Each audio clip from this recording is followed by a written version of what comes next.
Pagpalang araw po sa lahat mga kapatid. Ayan guys, may pa-flex ako nga po. Ipikita ko pa lang po sa inyo na makatulong din. Siguro alam nyo to.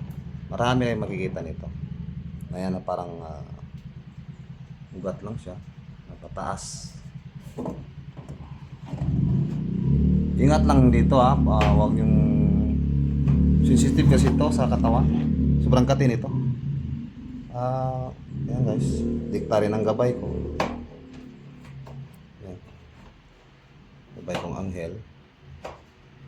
Ayan, dikta ni Michael na ilagay daw ito sa mga pintuan nyo. Pintuan yan, kailangan pag sa labas lang talaga siya. Pintuan kasi yan.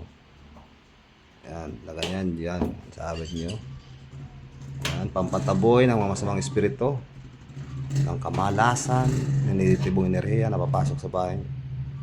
Siyang minsan kasi maraming mga elementong masama na papasok sa bahay natin to. Sabit nyo lang sa pintuan nyo, lalo sa mga may mga nabuntis o mga buntis. Kasi pantaboy din ito ng aswang. Ayan po. Yun lang po. Naway makatulong ako sa inyo. God bless. Mapagpalang araw sa lahat.